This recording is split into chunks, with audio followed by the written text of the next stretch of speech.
આ વિડીયોમાં આપણે જોઈએ ફંક્શન કોને કહેવાય. તો આપણને જો બે સેટ્સ આપેલા હોય એને આપણે લઈએ અહીંયા એ અને બી તરીકે. તો બે સેટ આપેલા હોય એ અને બી. હવે બંનેની અંદર જે એલિમેન્ટ્સ આપેલા હોય સેટ એની અંદર અને સેટ બીની અંદર જે બી એલિમેન્ટ્સ આપેલા હોય તો અહીંયા આપણે જે બંને સેટ્સ લઈએ એ ધ્યાન રાખીને લઈશું કે બંને સેટ્સ કેવા હશે, નોન એમ્પ્ટી સેટ્સ, એટલે કે બંનેની અંદર ઓછામાં ઓછો એક એલિમેન્ટ તો હોય જ. બીજું કે એ જે એલિમેન્ટ્સ આપણે લઈએ એ કોઈ બી રિયલ નંબર હોઈ શકે. તો હવે સેટ એના દરેક એલિમેન્ટ એટલે કે each element of set A set બીના એક જ element one and only one, અહીંયા આપણે યુનિક નહીં લઈએ પણ એક એલિમેન્ટ સાથે રિલેટેડ હોય. ચાલો આ એક્ઝામ્પલથી સમજીએ. તો માની લો કે આપણી પાસે કોઈ મશીન હોય, બરાબર છે. 3 મશીન લઈ લઈએ, મશીન એ, મશીન બી અને મશીન સી. હવે મશીન એમાંથી કોઈ કોલ્ડ ડ્રિંક આવતું હોય, લાઈક અહીંયા આપણે લઈએ કોલ્ડ કોફી. માની લો કે મશીન એમાંથી કોલ્ડ કોફી આવતી હોય, મશીન બીમાંથી આપણને મળતું હોય ટી અને મશીન સીમાંથી આવતું હોય બીજું કોઈ કોલ્ડ ડ્રિંક લાઈક માઝા લઈ લઈએ અહીંયા આપણે, રાઈટ. તો આ 3 અલગ અલગ મશીનમાંથી એક એક કોલ્ડ ડ્રિંક નીકળતું હોય. તો હવે એનું મિનિંગ એવું થાય કે આ મશીન એ જે આપેલું હોય તો એમાંથી આપણને કોલ્ડ કોફી જ મળશે ખાલી. એવું નહીં થાય કે કોલ્ડ કોફી આવ્યું થોડી વાર પછી પાછી એમાંથી આપણને ચા મળે. ના, મશીન એ હોય તો એમાંથી ફિક્સ જ કે એમાંથી શું નીકળશે, કોલ્ડ કોફી, બરાબર છે. મશીન બી હોય તો એમાંથી ફિક્સ કે ટી. મશીન સી હોય તો એમાંથી કોલ્ડ ડ્રિંક તરીકે માઝા. ચલો આપણે કોઈ ચોથું મશીન લઈ લઈએ, ફરીથી એમાંથી ટી આવતી હોય તો એમાંથી ટી જ નીકળવી જોઈએ. એવું નહીં કે થોડી વાર માટે ટી આવશે પછી કોફી આવશે, કોલ્ડ કોફી આવશે. તો એ જ વસ્તુ, એ કન્સેપ્ટ આપણે અહીંયા અપ્લાય કરવાનું. કોની માટે? ફંક્શન માટે. કે જ્યારે આપણે કોઈ બે સેટ્સ લઈએ એ અને બી, તો એના દરેક એલિમેન્ટ જેટલા બી આપેલા હોય એ બધા જ એલિમેન્ટ બીના એક જ એલિમેન્ટ સાથે કનેક્ટેડ હોય. અહીંયા આપણે જે મશીન્સ લીધા એને આપણે સેટ એના એલિમેન્ટ્સ તરીકે લઈએ અને એમાંથી જે કોલ્ડ ડ્રિંક અથવા તો જે બી ડ્રિંક આવતું હતું એને આપણે મશીન બીની અંદર એલિમેન્ટ તરીકે કન્સિડર કરીએ. તો એ બધી જ જે એના એલિમેન્ટ્સ આપેલા હોય એ બીના કોઈ સિંગલ એલિમેન્ટ સાથે એટલે કે one and only one element સાથે કનેક્ટેડ હોય કોઈ રૂલ અથવા તો રિલેશનશિપથી. તો એ જે રૂલ અથવા રિલેશનશિપ હોય એને આપણે અહીંયા ડિફાઇન કરીશું ફંક્શનથી. તો આપણે એની પ્રોપર ડેફિનેશન સમજીએ કે જ્યારે આપણી પાસે કોઈ બે નોન એમ્પ્ટી સેટ આપેલા હોય અને બંને સેટ ઓફ રિયલ નંબર્સ એટલે કે એની અંદર એલિમેન્ટ્સ તરીકે આપણને રિયલ નંબર્સ આપેલા હોય.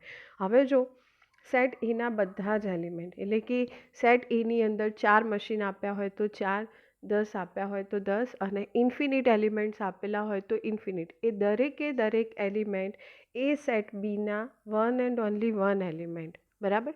બીની અંદર કોઈ એલિમેન્ટ બાકી રહી જાય તો ચાલે, પણ એ સેટ એના બધા જ એલિમેન્ટ્સ બીના એક એલિમેન્ટ સાથે, સેમ એલિમેન્ટ નહીં કે યુનિક એલિમેન્ટ નહીં પણ એક એલિમેન્ટ સાથે જો કોઈ રૂલ અથવા તો રિલેશનશિપથી કનેક્ટેડ હોય તો એને આપણે ફંક્શન કહીશું. તો અહીંયા થોડું ડિટેલમાં ફરી સમજીએ.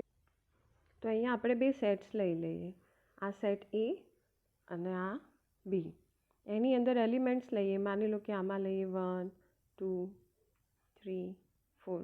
આની અંદર લઈએ એ, બી, સી, ડી, ઈ. હવે કોઈ કન્ડિશન નથી બંને સેટમાં ઇક્વલ એલિમેન્ટ્સ હોવા જોઈએ, નંબર ઓફ એલિમેન્ટ્સ અથવા તો સેમ એલિમેન્ટ્સ એના કોરસ્પોન્ડિંગ એલિમેન્ટ્સ પણ ઇક્વલ. બંનેની અંદર ઇન્ડિવિજ્યુઅલી જે બી એલિમેન્ટ્સ આપેલા હોય. હવે હાલ આપણે કોઈ એવું રૂલ અથવા તો રિલેશનશિપને સ્પેસિફાય કરતા નથી પણ રેન્ડમલી કનેક્ટ કરી દઈએ. તો માની લો કે સેટ એનો કોઈ એલિમેન્ટ એ બીના મતલબ કે એનો 1 લઈએ, એને આપણે સેટ બીના બી સાથે કનેક્ટ કરીએ એટલે કે સેટ એનો એલિમેન્ટ જે છે એ સેટ બીના એક એલિમેન્ટ સાથે કનેક્ટ થયો. એ જ રીતે એનો 2ને આપણે બીના એ સાથે કનેક્ટ કરીએ, 3ને આપણે કોઈની સાથે કનેક્ટ કરતા નથી અને 4ને ડી સાથે કનેક્ટ કરીએ. તો આ જે રૂલ અથવા રિલેશનશિપ હોય એને ફંક્શન કહેવાશે આને? તો ના, એ નહીં કહેવાય, કારણ કે આપણી કન્ડિશન પ્રમાણે સેટ એના બધા જ એલિમેન્ટ એ બીના એક એલિમેન્ટ સાથે કનેક્ટ થવા જોઈએ. તો સેટ એનો એલિમેન્ટ 3 કોઈની સાથે કનેક્ટ થતો નથી સેટ બીના કોઈ એલિમેન્ટ સાથે, એટલા માટે ફંક્શન નહીં થાય. તો આપણે હવે 3ને કનેક્ટ કરી દઈએ. 3ને કનેક્ટ કરીએ આપણે સી સાથે. તો સેટ એના બધા એલિમેન્ટ્સ કવર થઈ ગયા અને એ બીના કોઈને કોઈ એલિમેન્ટ સાથે કનેક્ટેડ છે. તો હવે એને ફંક્શન કહેવાશે. જે બી રૂલ અથવા તો રિલેશનશિપથી કનેક્ટેડ હોય પણ કનેક્ટ થઈ ગયા, તો ફંક્શનને આપણે ડિનોટ કરવા માટે સિમ્બોલ તરીકે મોટાભાગે એફ યુઝ કરીએ. એના સિવાય પણ બીજા ઘણા બધા સિમ્બોલ્સ યુઝ થાય, જેમ કે જી લઈ લઈએ, એચ લઈ લઈએ, પણ મોસ્ટલી આપણે જે સિમ્બોલ યુઝ કરીશું કયો કરીશું? એફ કરીશું. તો અહીંયા આપણા જે સેટ એના બધા એલિમેન્ટ્સ હતા એ બીના એક એક એલિમેન્ટ સાથે કનેક્ટ થઈ ગયા. હવે બીની અંદર સેટ બીની અંદર એ કોઈની સાથે કનેક્ટ થતો નથી, તો કંઈ વાંધો નહીં, કારણ કે આપણને એવી કોઈ કન્ડિશન નહીં આપેલી કે બીના એલિમેન્ટ્સ પણ એના કોઈને કોઈ એલિમેન્ટ સાથે કનેક્ટેડ હોવા જોઈએ. તો બીની અંદર કોઈ એલિમેન્ટ બાકી રહેતા હોય તો ચાલે, પણ એના બધા એલિમેન્ટ સેટ બી સાથે કનેક્ટેડ હોવા જોઈએ. હવે આપણે એક કામ કરીએ કે ફરીથી આ 3ને આપણે કનેક્ટ કરીએ બી સાથે. તો હવે એને ફંક્શન કહેવાશે કે નહીં કહેવાય? કારણ કે 1 પણ બી સાથે કનેક્ટેડ અને 3 પણ બી સાથે કનેક્ટેડ. તો ફંક્શન થાય કે ના થાય? તો ફંક્શનની કન્ડિશન આપણને એવું કે સેટ એના બધા એલિમેન્ટ સેટ બીના એક એલિમેન્ટ સાથે, એટલે કે જો 1 કોની સાથે કનેક્ટેડ? બી સાથે. 2 કોની સાથે? એ સાથે. 3ને આપણે ફરીથી બી સાથે કનેક્ટ કર્યો અને 4ને આપણે ડી સાથે કનેક્ટ કર્યા, બરાબર. પણ અલ્ટિમેટલી તો દરેક એલિમેન્ટ સેટ એનો દરેક એલિમેન્ટ એ સેટ બીના એક જ એલિમેન્ટ સાથે, એટલે કે 1 એન્ડ ઓનલી 1. કોઈ જગ્યાએ આપણને ડિસ્ટિંક્ટ અથવા તો અલગ અલગ ડિફરન્ટ એવો કોઈ વર્ડ યુઝ કરેલો જ છે નહીં. તો સેટ એનો કોઈ એલિમેન્ટ એ બીના સેમ એલિમેન્ટ સાથે કનેક્ટેડ હોય તો પણ ચાલે.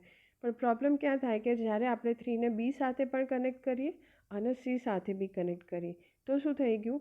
આનો મિનિંગ કે 3 એ બી સાથે બી કનેક્ટેડ અને સી એટલે કે એક કરતાં વધારે એલિમેન્ટ સાથે કનેક્ટેડ. તો આપણી કન્ડિશન બ્રેક થઈ જાય. જેમ આપણે લીધું કે મશીન એમાંથી કોલ્ડ કોફી નીકળતી હોય, તો થોડી વાર માટે કોલ્ડ કોફી અને થોડી વાર માટે ટી નીકળે, તો એવું પોસિબલ નથી. બંને વસ્તુ પોસિબલ નથી. કે જ્યારે બી તમે કોઈ મશીનમાં ફિક્સ કરી દીધું કે આમાંથી આ જ કોલ્ડ ડ્રિંક અથવા તો આ જ ડ્રિંક નીકળશે, તો પછી એ જ હોવું જોઈએ. એટલે એ વસ્તુ અહીંયા કે જ્યારે આપણે સેટ એનો એલિમેન્ટ બી સાથે કનેક્ટ કરીએ સેટ બીના કોઈ એલિમેન્ટ, તો એ એક જ હોવો જોઈએ, અલગ અલગ એકથી વધારે હોવા જોઈએ નહીં. એટલે આ આપણું ફંક્શન નહીં થાય, બરાબર. તો સેટ એના બધા જ elements A set Bina 1 and only 1 element સાથે કનેક્ટેડ હોય કોઈ રૂલ અથવા રિલેશનશિપથી, તો એને આપણે શું કહીશું? ફંક્શન કહીશું. તો તમને ખ્યાલ આવી ગયો હશે. હવે ફંક્શનને લખવા માટે કઈ રીતે લખાય? તો આ રીતે લખાય. આને બોલાશે એફ ફ્રોમ એ ટુ બી. આ જે કોલન અહીંયા આપણે યુઝ કરીએ એને શું બોલાશે? ફ્રોમ બોલાશે. અને અહીંયા જે એરો યુઝ કરીએ એને કહેવાશે ટુ.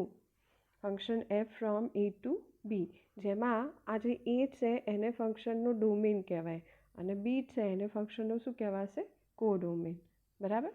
હવે રેન્જ ઓફ ફંક્શનની વાત કરીએ તો રેન્જ કોને કહેવાય? તો એની માટે પહેલાં આપણે પ્રોપર એક્ઝામ્પલ જોઈ લઈએ ફંક્શનનું. તો અહીંયા આપણને ફંક્શન તરીકે આપ્યું હોય કોઈ પ્રી ડિફાઇન્ડ સેટ્સ. માની લો function f from N to N, જે આપણે આગળ જોઈ ગયા. તો એનની અંદર કેવા નંબર્સ હોય? નેચરલ નંબર્સ હોય. અને અહીંયા આપણે હવે સેટ એટલે કે આ ડોમેનના એલિમેન્ટ્સને કો ડોમેનના એલિમેન્ટ સાથે કનેક્ટ કરવા માટે જે રૂલ અથવા રિલેશનશિપ હોય એને અહીંયા ડિફાઇન કરીએ. F x is equal two x plus 1. આ જે એક્સ આપેલો હોય એ કોનો એલિમેન્ટ થાય? ફંક્શનના ડોમેનનો. યાદ રાખવાનું કે જે અહીંયા તમને વેરિયેબલ તરીકે આપેલું હોય હંમેશા એ ફંક્શનના ડોમેનમાંથી સિલેક્ટ કરવામાં આવે જ્યારે આપણે ફંક્શનની વાત કરતા હોઈએ. અને એની જે વેલ્યુ હોય એને તમે અહીંયા મૂકો અને સામે જે બી આન્સર મળે એ કોનો એલિમેન્ટ થાય? જેને આપણે વાયથી ડિનોટ કરીએ, તો એ થાય કો ડોમેનનો એલિમેન્ટ. તો અહીંયા આપણને જે ડોમેનની અંદર એલિમેન્ટ્સ આપ્યા એટલે કે સેટ ઓફ નેચરલ નંબર્સ, એમાં નેચરલ નંબર આપણને ખ્યાલ જ છે કે 1થી સ્ટાર્ટ થાય અપ ટુ ઇન્ફિનિટી જાય. તો અહીંયા આપણે એક્સ તરીકે 1 લઈએ. તો આ જે ડોમેનનો 1 હોય એ કો ડોમેનના કયા એલિમેન્ટ સાથે કનેક્ટેડ હોય? તો અહીંયા આપણે એક્સની જગ્યાએ 1 મૂકી દઈએ. તો અહીંયા આપણને રૂલ ડિફાઇન કરીને આપ્યો એક્સ પ્લસ 1. એમાં એક્સમાં પણ આપણે કેટલા મૂકીશું? 1. તો 1 પ્લસ 1 કેટલા થાય? 2. તો આ જે ડોમેનનું 1 હોય એ કો ડોમેનના કયા એલિમેન્ટ સાથે કનેક્ટેડ હશે? 1 સાથે. અહીંયા આપણે આ રીતે ડ્રો કરી દઈએ કે આ આપણો ડોમેન, આ ડોમેન ફંક્શનનું અને આ કોડોમેન, બરાબર. કોડોમેન. અને અહીંયા આપણું ફંક્શન ડિફાઇન થતું હોય. તો બંનેની અંદર કારણ કે આપણે સેમ સેટ લીધો ડોમેન અને કોડોમેન તરીકે સેટ ઓફ નેચરલ નંબર્સ, તો એ જ રીતે અહીંયા બંનેની અંદર એલિમેન્ટ સેમ આવશે. જરૂરી નથી કે બંને સેમ હોય, તમે અલગ અલગ સેટ બી લઈ શકો અને એવું નહીં કે પ્રી ડિફાઇન્ડ સેટ્સ યુઝ કરવાના, આપણે આપણી રીતે બી કોઈ બી સેટને ડિફાઇન કરી શકીએ. તો અહીંયા આપણો જે 1 હતો એ કોની સાથે કનેક્ટ થયો? 2 સાથે. કઈ રિલેશનશિપથી? x+1થી. અહીંયા આવશે x+1. એ જ રીતે તમે એક્સની જગ્યાએ 2 મૂકશો, સોરી અહીંયા 1 નહીં આવે, 2 મૂકીશું તો કેટલા આવશે? 2 કોની સાથે કનેક્ટ થાય? 3 સાથે. એ જ રીતે 3 કોની સાથે કનેક્ટ થશે? 4 સાથે. તો આ રીતે આપણને કોઈ ફિક્સ રિલેશનશિપ આપેલી હોય કે જે ડોમેનના એલિમેન્ટ્સને કોડોમેનના એલિમેન્ટ સાથે શું કરતું હોય? કનેક્ટ કરતું હોય. અને તમે જોઈ શકો કે ડોમેનના બધા જ એલિમેન્ટ છેક સુધી તમે લેતા જાઓ, કોડોમેનના એક જ એલિમેન્ટ સાથે શું હશે? કનેક્ટેડ હશે. તો આ આપણું ફંક્શન થયું. હવે આપણે રેન્જની વાત કરીએ તો રેન્જ કોને કહેવાય? તો એની માટે આપણે પ્રોપરલી થોડું લખી લઈએ, જેમ અહીંયા આપણે એરોથી શો કર્યું એ રીતે હવે આપણે શું કરીશું? આને આ રીતે લખીએ કે અહીંયા આપણને ફંક્શન આપ્યું ડિફાઇન કરીને f from n to n fx is equal to x+1. તો ડોમેનમાંથી આપણે એલિમેન્ટ્સ લઈએ, માની લો કે એક્સની વેલ્યુ 1 લીધી, તો સામે આપણને ફંક્શનની વેલ્યુ કેટલી મળી? તો એક્સની જગ્યાએ આપણે 1 મૂક્યા તો 1 + 1 2 થયા. એ જ રીતે એક્સની વેલ્યુ આપણે 2 લઈએ તો f ઓફ 2 એટલે એક્સની જગ્યાએ 2 મૂકીએ તો કેટલા થશે? 3 થશે. એ જ રીતે એક્સની વેલ્યુ 3 લઈએ આપણે તો ફંક્શનની વેલ્યુ કેટલી મળશે આપણને? 3 + 1 ઇઝ ઇક્વલ ટુ 4. તો આ જ રીતે ઇન્ફિનિટી સુધી લેતા જઈએ તો સામે આપણને જે મળશે આને કહેવાશે ઇમેજીસ. તો એ પણ ક્યાં સુધી મળશે? ઇન્ફિનિટી સુધી. એ બી આપણે જોઈ લઈએ. તો આ જે 1 હતા ડોમેનમાંથી આપણે જે એલિમેન્ટ લીધો 1, તો એની માટે આ 2ને શું કહેવાશે? એની ઇમેજ કહેવાશે. કાં તો તમને કોઈ આ રીતે સ્પેસિફિક ફંક્શન ડિફાઇન કરીને ના આપેલું હોય તો f ઓફ 1 પણ એની ઇમેજ કહેવાય, અને આ જે એક્ઝેક્ટ ફંક્શન ડિફાઇન કરીને આપ્યું હોય તો આપણને એક્ઝેક્ટ વેલ્યુ મળે તો 2 બી એની શું કહેવાશે? ઇમેજ કહેવાશે. એ જ રીતે 2 માટે f ઓફ 2ને તમે ઇમેજ કહી શકો 2ની, અથવા તો એની જે ફિક્સ્ડ વેલ્યુ મળી આપણને 3, એ પણ એની શું થાય? ઇમેજ થાય આ એક્ઝામ્પલ માટે. 3 માટે એની ઇમેજ f ઓફ 3 અથવા તો 4. તો આ એની શું થાય? ઇમેજ થાય. જેમ આપણે મિરરની અંદર આપણું રિફ્લેક્શન જોઈએ તો એ આપણી ઇમેજ કહેવાય. અને એ ઇમેજ માટે રિવર્સમાં આપણે કહીએ તો આપણે એની પ્રી ઇમેજ કહેવાય. એટલે આ 2 માટે 1 એની શું થશે? પ્રી ઇમેજ થશે. એ જ રીતે 3 માટે 2 એની શું થાય? પ્રી ઇમેજ થાય. 4 માટે 3 એની પ્રી ઇમેજ થાય. બરાબર? તો અહીંયા જે આપણને ઇમેજીસ તરીકે જે બી વેલ્યુઝ મળી એનું આપણે જો કલેક્શન લઈએ તો એ જે કલેક્શન આપણને મળશે એને કહેવાશે રેન્જ ઓફ ફંક્શન. અહીંયા આપણે રેન્જ ઓફ ફંક્શનને ડિનોટ કરવા માટે કાં તો આ રીતે અને ફંક્શન તરીકે જે સિમ્બોલ આપેલો હોય તો અહીંયા આપણે એફ યુઝ કર્યો એટલે એફ, અથવા તો પછી આ રીતે શોર્ટમાં રેન્જ ઓફ ફંક્શન એફ. અને એ ડિફાઇન કઈ રીતે થાય? તો એને આપણે આ રીતે કર્લી બ્રાસીસની અંદર આપણને વેલ્યુ કઈ મળી? અહીંયા ઇમેજીસ તરીકે 2, 3, 4 અપ ટુ ઇન્ફિનિટી. તો સેમ વેલ્યુ આપણે ક્યાં મૂકીશું? એ કલેક્શનની અંદર. તો અહીંયા આપણે મૂકી દઈએ 2, 3, 4. તો આ જે ઇમેજીસનું કલેક્શન ડોમેનના જે એલિમેન્ટ્સ હતા એ એલિમેન્ટ્સ માટે આપણે ઇમેજીસ ફાઇન્ડ કરી અને એ ઇમેજીસનું જે કલેક્શન અહીંયા આપણને મળ્યું એ કલેક્શન શું થાય? Range of function. એક તો તમે એને આ રીતે ડિફાઇન કરી શકો, અથવા તો તમારે એને ઓર્ડર પેરના ફોર્મમાં લખવું હોય તો એ બી લખાશે. બંનેમાંથી કોઈ બી એક રીતે તમે લખી શકો. બરાબર? તો ઓર્ડર પેર કઈ રીતે લખાશે? તો 1 માટે ડોમેનમાંથી આપણે 1 લીધો એની માટે ઇમેજ આપણને 2 મળી. એલિમેન્ટ તરીકે આપણે 2 લીધા તો એની ઇમેજ 3 મળી. એલિમેન્ટ તરીકે 3 લીધા તો એની ઇમેજ 4 મળી. તો આ રીતે ઓર્ડર પેરના ફોર્મમાં બી આપણે રેન્જ ઓફ ફંક્શનને ડિફાઇન કરી શકીએ. બાકીના કન્સેપ્ટ્સ આપણે નેક્સ્ટ વિડીયોમાં જોઈશું.